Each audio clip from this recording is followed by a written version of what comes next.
नमस्कार मित्रों, आइए जानते हैं आत्मविद्या और आध्यात्म विद्या में अंतर।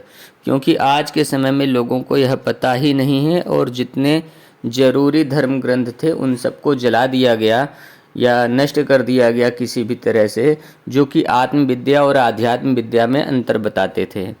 आत्मविद्या के लिए ही जानकार संतों ने कहा है कि पहले खुद को पहचानो। जब खुद को पहचानोगे तब अपनी आत्मा तक पहुँचोगे, क्योंकि आत्मा के रूप में ही भगवान है।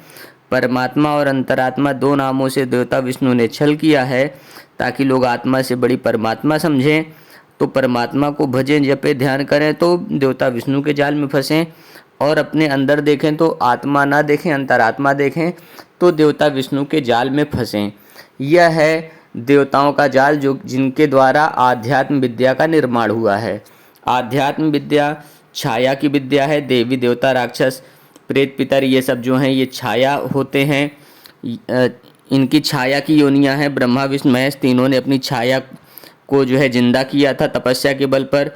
अधिक जानकारी के लिए हमारे इसी चैनल पर आध्यात्म समस्याओं की कार्ड प्लेलिस्ट है, उसको देखिए। हम डिस्क्रिप्शन में आपको उसका लिंक दे देंगे। उसमें जो है जितने वीडियोज़ हैं वो सब बहुत डिटेल में जानकारी दिए हुए हैं आध्यात्म विद्या के विषय में, देवी देवता राक्षसों के जो है विषय में। यहाँ पर आपको विशेष मूल अंतर हम बताते हैं। आत्मा के द्वारा ही यह संसार बना हुआ है। जैसे माँ के गर्भ में जब कोई बच्चा आता है, जल का जो है और मांस का लोथड़ा होता है, उसके द्वारा जो है शरीर का निर्माण करती है तो आत्मा ही करती है। जब माँ के गर्भ में जो पिंड है वो 90 दिन का हो जाता है, 91वें दिन जीव अपनी आत्मा के साथ में आता है, तो आत्मा ही शरीर का निर्माण करती है। जिस तरह से मनुष्य में होता है, इसी तरह से जलचर, थलचर, नवचर सभी योनियों के जीवों के साथ आत्मा ही उसके शरीर का निर्माण करती है। यानी कि यह संपूर्ण संसार आत्म जगत है, आत्मा के द्वारा निर्मित है। जबकि देवी देवता राक्षस इनकी जो विद्या है वो त्रिगुणात्मक विद्या है, उसी को आध्यात्म विद्या कहते हैं, उसी को काली विद्या भी कहते हैं। वो छाया की विद्या है। तभी कहते हैं ना कि किसी के ऊपर किसी देवी देवता राक्षस प्रेत पितर की सवारी आती है तो कहते हैं भैया किसकी छाया आई है। या कोई जगह जमीन हम खरीदते हैं या देखते हैं, दिखवाते जचवाते हैं तो कहते हैं भैया यहाँ किसकी छाया है, कौन सा देवी देवता है या कौन सा पितर है, वो फलेगा कि नहीं फलेगा, इस तरह से जचवाया जाता है। तो छाया की विद्या जो है वो आध्यात्म विद्या है, जिसको ब्रह्मा विष्णु महेश तीनों सगे भाइयों ने जिंदा किया था। और आध्यात्म विद्या जो है वो आत्मा की विद्या है, उसी से पूरा संसार बना हुआ है, जिसके आश्रित हमें आपको होना चाहिए, जिसका ज्ञान उपदेश देने के लिए भगवत गीता को प्राप्त करने के लिए व्यास जी ने तीसरा नेत्र दिया था संजय को, कि जब महाभारत के युद्ध के समय में कृष्ण अर्जुन को समझा नहीं पाएंगे तो भगवान का आवाहन करेंगे, आत्मा का आवाहन करेंगे, जो आत्मा कृष्ण के साथ रहती थी। तो वह आत्मा कृष्ण के साथ कहाँ से रहती थी? वह आत्मा थी वसुदेव की। जब यमुना पार करते समय जो है विकट घोर परिस्थितियों में जो है देवी देवता राक्षसों ने माया जाल में इनको फंसाया, तब वसुदेव ने अपनी पूरी शक्ति लगा दिया कृष्ण के पालन और रक्षा के लिए। तो वहाँ से वसुदेव की आत्मा कृष्ण का भी देखभाल करने लगी वसुदेव के अलावा। तो इस तरह से उसी आत्मा ने हर जगह जो है कृष्ण का पालन रक्षा किया। घोर विकट जो है राक्षस जितने भी संहार किए बचपन में उसी आत्मा ने किए, जो वसुदेव की थी। उसी आत्मा की शक्ति ने पूरी तरह से कृष्ण का पालन रक्षा किया। और इस तरह से देवी देवताओं ने माया जाल फैला दिया कि वो देवताओं ने किया या कृष्ण ने किया, इस तरह का बताया। अगर कृष्ण को गीता का ज्ञान होता तो अपने जीवन में हजारों बार गीता का उपदेश दिए होते। व्यास जी को संजय को तीसरा नेत्र देने की कोई आवश्यकता न पड़ती कि जब कृष्ण अर्जुन को नहीं समझा पाएंगे कि क्यों युद्ध लड़ना जरूरी है, तो उसके बाद वो भगवान का यानी आत्मा का आवाहन करेंगे कि इसको भगवान बुद्धि दो, इसको समझाओ कि युद्ध लड़ना क्यों जरूरी है, ये करने योग्य कर्म क्यों है। तो ऐसी परिस्थिति के लिए ही व्यास जी ने तीसरा नेत्र दिया था, संजय को दिव्य नेत्र दिया था, ताकि जब भगवान आवे, आत्मा आवे कृष्ण के ऊपर और अर्जुन को समझावे, गीता का उपदेश दे, तो वह गीता का उपदेश जो है संजय लिपिबद्ध करा करके उसको समाज में भी जनहित के लिए प्रचारित कर दें। इसलिए गीता का ज्ञान प्रदान करने के लिए समाज को, संजय को तीसरा नेत्र दिया था व्यास जी ने। अन्यथा जो है अगर कृष्ण को गीता का ज्ञान होता तो जिंदगी में हजारों बार गीता का उपदेश दिए होते, व्यास जी को संजय को तीसरा नेत्र देने की जरूरत ना पड़ती। तो इस तरह से आत्मा कृष्ण के साथ कहाँ से किसकी जगी हुई लगी, यह आपको पता चल गया। इसीलिए कृष्ण का एक नाम वसुदेव भी कहा जाता है, जिसको अपभ्रंश करके लोग इस बात को समझ ना पाएं, वासुदेव किया गया, क्योंकि वसुदेव की शक्ति रहती थी कृष्ण के साथ। इसलिए कृष्ण के सहस्त्र नाम में जो है एक नाम वसुदेव भी था, ताकि वसुदेव की शक्तियों का ध्यान किया जा सके, क्योंकि वसुदेव की शक्ति ने ही पूरी तरह से कृष्ण के जीवन को जो है दिव्य बनाया, परिवर्तित किया, पालन रक्षित किया। तो वहाँ पर क्या है, समय के साथ लोग उस रहस्य को जान न पावें, तो वसुदेव नाम की जगह उसको आ की मात्रा बढ़ा करके वासुदेव कर दिया गया और कृष्ण का नाम वासुदेव कर दिया गया। इस तरह से छल प्रपंच समय के साथ इतिहास में जिस तरह से मैनिपुलेशन किया जाता है, छेड़छाड़ करके बदलाव किया जाता है, अपने हिसाब से बनाया जाता है, उसी तरह से देवी देवता राक्षसों प्रेत पितर ने किया। जिस तरह से यह पूरा ब्रह्मांड है जो कि ब्रह्म विद्या पर चलता है, अक्षर ही ब्रह्म है। भगवत गीता के अध्याय 8 श्लोक 3 में भगवान ने कहा है कि अक्षर ही ब्रह्म है, यानी छोटा बड़ा अलिफ बे ते ABCD, ये जो अक्षर हैं ये अक्षर ही ब्रह्म है। ये ब्रह्म कैसे बने, जो नक्षत्रों के चरण होते हैं, हम ज्योतिष में देखते हैं कि जो नक्षत्रों के चरण होते हैं उनका जो है अक्षर जो होता है, वो एक अक्षर कैसे बनता है, एक नक्षत्र में 4 चरण हुए, 4 चरण में एक चरण को एक अक्षर का दिया जाता है। जैसे कृतिका नक्षत्र का पहला चरण है, उसका अक्षर है आ, सद्भिखा नक्षत्र का दूसरा चरण है, उसका अक्षर है सा। इस तरीके से जो अक्षर दिए जाते हैं, ये अक्षर कहाँ से आते हैं, इसका मतलब है उस नक्षत्र के उस चरण में जितने भी तारे मंडल हैं, उन सभी तारे मंडलों की जो सम्मिलित ध्वनि है उस अक्षर की उत्पत्ति करती है। इसी तरह से अलग अलग तारे मंडलों का समूह बना करके अलग अलग अक्षरों की उत्पत्ति की जा सकती है और अलग अलग अक्षर और अलग अलग भाषा का निर्माण किया जा सकता है।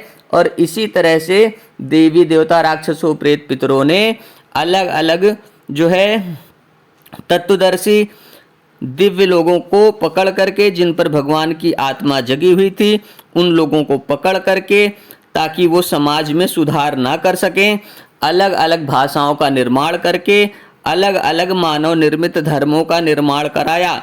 जैसे हिंदू, मुस्लिम, सिख, ईसाई, जैन, बौद्ध, पारसी, फारसी, इस तरह से ये सब जितने भी मानव निर्मित धर्म हैं, इनका सबका निर्माण देवी देवताओं ने कराया था, देवी देवता राक्षसों ने। तो इनको सबको हमने, ये धर्म बनाने वाले सभी देवी देवता राक्षसों प्रेत पितरों को हमने मुक्ति दे दिया है। इससे इन धर्मों के निर्माण की संरचना खत्म हो चुकी है। अब जो बचे हुए देवी देवता हैं वो भले जो है अंधभक्ति करावें, चलावें, इसलिए उनको सबको भी मुक्ति देकर के हम आध्यात्म विद्या का पूरी तरीके से जड़ से खात्मा कर रहे हैं। क्योंकि आध्यात्म विद्या ही के जीव ही मृत्यु सागर के जीव हैं। मरने के बाद इन्हीं की योनियों में जीव जाता है। तो मरने के बाद जिन योनियों में देवी देवता राक्षस प्रेत पितर योनियों में जीव जाता है, वो योनियां मृत्यु सागर की योनियां हैं और उनकी दुनिया मृत्यु सागर की दुनिया है। और ये संसार रूपी वृक्ष, ये भगवान का निराकार शरीर है और इसमें जितने भी देहधारी हैं उनके साथ भगवान आत्मा के रूप में स्थित हैं, वो भगवान के साकार रूप हैं। यानी कि हम, आप, चींटी, हाथी, पशु पक्षी, जलचर, थलचर, नपचर, जितने भी वर्तमान में साकार देहधारी हैं, यह सब भगवान के साकार रूप हैं। हम सब, आप सब, हम सब जितने भी हैं, ये सब आत्मविद्या के द्वारा निर्मित हैं। जबकि ये जो देवी देवता राक्षस प्रेत पितर योनियों में गए हुए जीव हैं, ये आध्यात्म विद्या के जीव हैं। ये छाया की योनियों के जीव हैं, इनका इस जगत से कोई मतलब नहीं है, इसीलिए ये जगत मिथ्या बताते हैं अपने भक्तों को और कहते हैं कि भक्ति में बड़ा कष्ट होता है और बड़ी दीनता, दुखता, दरिद्रता, समस्याएं, कष्ट आते हैं तो कहते हैं कि परीक्षाएं होती हैं, परीक्षाएं ले रहे हैं। जबकि हकीकत ये है कि ये आत्मविद्या से इस संसार रूपी वृक्ष से लगाव ख़त्म कर देते हैं, दुनिया से, लोगों से, किसी भी इस 5 तत्वों की दुनिया के किसी भी योनि के किसी भी जीव से लगाव ख़त्म कर देते हैं, तो उसके बाद अपनी योनि में घसीट लेते हैं। ये है आत्मविद्या और आध्यात्म विद्या में प्रमुख अंतर और कैसे इन कौन से जीव हैं जो इन विद्याओं के पर आश्रित हैं। ये जो संसार वर्तमान में है वो आत्मविद्या पर आश्रित है, आधारित है, और जो मरे हुए दिवंगत जीव हैं जो जब देहधारी थे, यानी कि जो देवी देवता, राक्षस, प्रेत, पितर हैं, जब वो देहधारी थे, 5 तत्वों के शरीर वाले थे, तब वो साकार रूप में थे। आज वो मुर्दा योनियों में है, वो साकार रूप में नहीं है। जो मर गया वो मुर्दा योनियों में चला गया, अगर देवी देवता, राक्षस, प्रेत, पितर योनियों में चला गया। और अगर वो आत्मविद्या के यानी इस 5 तत्वों के संसार रूपी वृक्ष में किसी योनि की प्राप्ति उसने कर लिया तो उसका पुनर्जन्म हो गया। तो पुनर्जन्म ना हो इसके लिए साधु, संत, सन्यासी, फकीर जिस भी देवी देवता, राक्षस, प्रेत, पितर को पूज रहे होते हैं उसी की योनि में वो जाते हैं, और फिर अगर आत्मविद्या पर चल रहे होते हैं उनका या तो पुनर्जन्म हो जाता है या तो उनको मुक्ति मिल जाती है। तो जो जानकार साधु, संत, सन्यासी, फकीर हैं जिनका पुनर्जन्म नहीं होता है और वो किसी भी देवी देवता, राक्षस, प्रेत, पितर की योनियों में फंसते हैं तो वो अपनी मजार और समाधि बनवा लेते हैं। तो इस तरह से इस दुनिया में आत्मविद्या और आध्यात्म विद्या दोनों चल रही है, जिसमें कि आत्मविद्या वास्तविक विद्या है, यही हमारा कल्याण करती है, यही हमारा विकास करती है और यही हमें समृद्धि प्रदान करती है, यही हमें सफलता प्रदान करती है। जैसे कि कोई बीज हमने बोया, वो अंकुरित हुआ, पौधा बना, वृक्ष बना और बढ़ता चला गया और उम्र समय आने पर वो अपना फल देने लगा। और जब तक ये सृष्टि चलती रहेगी, जब तक वो वृक्ष चलता रहेगा तब तक वो विकास ही करता रहेगा, क्योंकि वो प्रकृति के आश्रित है और अपना करने योग्य कर्म जितना उसका है वो कर रहा है। वो अपना भोजन बना रहा है, अपना आहार ले रहा है और विकास कर रहा है। ये उसका क्रम अनवरत चल रहा है। वह अपने कर्म से विरक्त नहीं होता है, अपना करने योग्य कर्म करता रहता है तो उसका विकास होता रहता है। यही भगवत गीता के अध्याय 6 श्लोक 1 में भगवान ने कहा है, अनाश्रितः कर्म फलम कार्यं कर्म करोति यः स सन्यासी च योगी च न च निः अग्नि न च क्रिया। अग्नि का त्याग कर देने वाला और घर का त्याग कर देने वाला सन्यासी नहीं होता है, जबकि जो करने योग्य कर्म करता है और कर्म के फल पर आश्रित नहीं होता, ऐसा व्यक्ति ही सन्यासी और योगी होता है। जैसे हम आपको यह ज्ञान दे रहे हैं, इस ज्ञान से हमको इसका कोई लाभ की आवश्यकता नहीं है। हमें लाभ मिलेगा नहीं मिलेगा इससे भी हमें कोई मतलब नहीं है। यानी कि हम केवल भगवान के द्वारा दिए हुए ज्ञान को जन कल्याण के उद्देश्य से, सभी को लाभान्वित करने के उद्देश्य से सभी को प्रदान कर रहे हैं। भगवान ने इसी बात के लिए कहा है कि वर्तमान में जियो, भूत और भविष्य की चिंता ना करो, क्योंकि भूत और भविष्य में हमेशा जो है बुद्धि को भ्रमित रखना, हमेशा वहीं पर भूत और भविष्य की बातों को में इंसान खोया रहता है। तो ऐसी चीज़ों को ये देवी देवता, राक्षस, प्रेत, पितर योनियों के जीव ही करते हैं।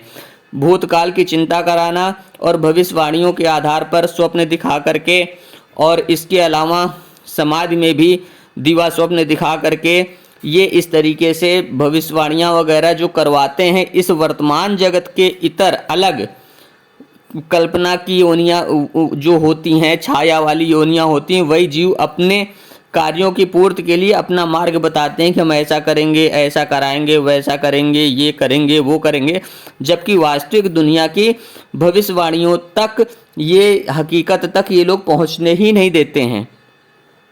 इस तरह से ये धीरे धीरे करके आत्मविद्या से पृथक करके जीव को अपनी योनि में घसीट लेते हैं। ये छाया की योनियाँ हैं, इनसे बचिए देवी देवता राक्षस प्रेत पितरों ने ही, देखिए इनका काम है छल कपट करना। छल कपट के करते हुए ये उन्माद और समस्याएं सब फैला रहे हैं।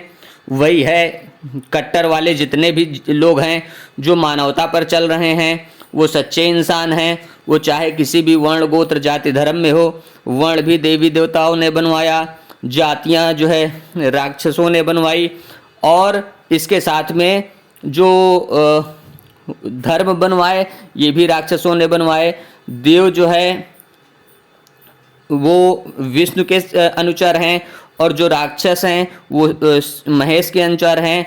तो लिहाजा इन दोनों में भेद नहीं करना चाहिए। अगर आप देवों से जो है वैर करोगे, इनके प्रति ईर्ष्या द्वेष रखोगे तो ये आपको प्रेत पितर योनि में फंसा देंगे। राक्षस से आप ईर्ष्या द्वेष करोगे तो वो आपको प्रेत पितर योनियों में फंसा देंगे। ये उन छाया योनियों का जंजाल है। उनको छाया योनियों के जीवों के जंजाल को त्याग करके अपनी आत्मा के आश्रित होइए। जिसने आपके शरीर को बनाया हुआ है वही आपकी आत्मा है, वही आपके कर्म बंधनों को जानती है, वही आपके कर्म बंधनों से मुक्ति दिलाते हुए आपको समृद्धि प्रदान करेगी, आपको जो है सौभाग्य प्रदान करेगी, आपके कार्यों को पूर्ण करेगी, आपको जीवन में सफलता प्रदान करेगी। देवी देवता राक्षस प्रेत पितर क्या करते हैं कि आपके पूर्व जन्मों के पुण्यों को भुगवा करके उसके बाद आपका पतन करा करके अपनी योनि में घसीट लेते हैं। जिस तरह से नरेंद्र मोदी के विषय में मैंने 2013 में ही बता दिया था कि ये पतनगामी है, तो उसी तरह से उसके कर्म हो रहे हैं और पतनगामी शासक ही नरक में जाते हैं। देवी देवता राक्षस प्रेत पितर की योनियों का त्याग कर दीजिए, उनकी दुनिया का त्याग कर दीजिए और वर्तमान में आत्मविद्या में यानी भगवान की दुनिया में जिए। इसी बात के लिए भगवान ने कहा है कि भूत और भविष्य की चिंता ना करो, वर्तमान में चल रहा है। अगर वर्तमान में जीना शुरू कर दोगे, वर्तमान अच्छा होगा तो भविष्य अपने आप अच्छा होगा। और वर्तमान में भगवान ही विराजमान है संपूर्ण दुनिया में, यह सत्य है बिल्कुल।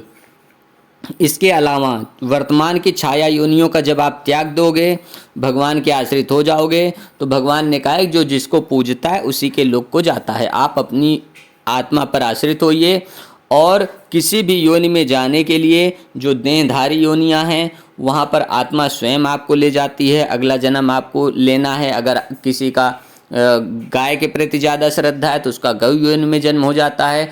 जैसे जड़ भरत थे, उनकी ज़्यादा श्रद्धा लग गई थी हिरण की चंचलता में, क्योंकि वो बिल्कुल जड़ बुद्धि के पैदा हुए थे। वो भी सब देवी देवता राक्षसों प्रेत पितरों की बाधा होती है। तो उन जड़ योनियों, उस जड़ बुद्धि के कारण जो है उनका जो है मन लग गया था हिरण की चंचलता में कि ऐसी जो है तेज तीव्र बुद्धि प्रखर होनी चाहिए, ऐसी जीवन में शरीर में चंचलता होनी चाहिए। तो उनका अगला जन्म हुआ था हिरण की योनि में। तो देहधारी योनियों में आत्मा ले जाती है। और इसके अलावा अगर आप उसका त्याग कर देते हो, उस पर ध्यान नहीं देते हो, तो ना आपको आत्मबल मिलेगा, ना आपको आत्मसम्मान की कोई फिक्र होगी। आत्मसम्मान की व्यवस्था आत्मा खुद करेगी। जिस पर आप आश्रित रहोगे वो अपने दुनिया की सारी व्यवस्थाएं खुद करता है। जब आप आत्मा पर आश्रित रहोगे, वर्तमान में आश्रित रहोगे, तो आत्मा यानी भगवान की जो प्रकृति है 5 तत्वों की, वो आपकी वर्तमान में सारी व्यवस्थाएं खुद करती है। आपको उसके लिए किसी भी तरीके की तांत्रिकी गुनियागिरी करने कराने की जरूरत नहीं पड़ती है। वह सब देवी देवता राक्षस प्रेत पितर योनियों के जीवों द्वारा किया कराया जाता है। जो भी तांत्रिकी गुनियागिरी की कराई जाती है वो देवी देवता राक्षस प्रेत पितर योनियों के जीवों द्वारा की कराई जाती है। उससे कोई मतलब मत रखिए, उसको त्याग दीजिए। अच्छे आदमी इन सब चीज़ों पर आश्रित नहीं होते हैं। जो देवी देवता राक्षसों प्रेत पितरों पर आश्रित हो जाते हैं, तो जैसे हम लोग घोड़े पर चलते हैं तो घोड़े की सवारी जब करते हैं तो उसको अपनी लगाम में, अपनी कंट्रोल में लेके चलते हैं। गाड़ी वाहन कोई भी चलाते हैं तो उसको अपने नियंत्रण में लेकर के चलते हैं। तो ठीक इसी तरह से देवी देवता राक्षस प्रेत पितर ये सवार होते हैं। जो इनकी पूजा सेवा करते हैं वो सवारी होते हैं।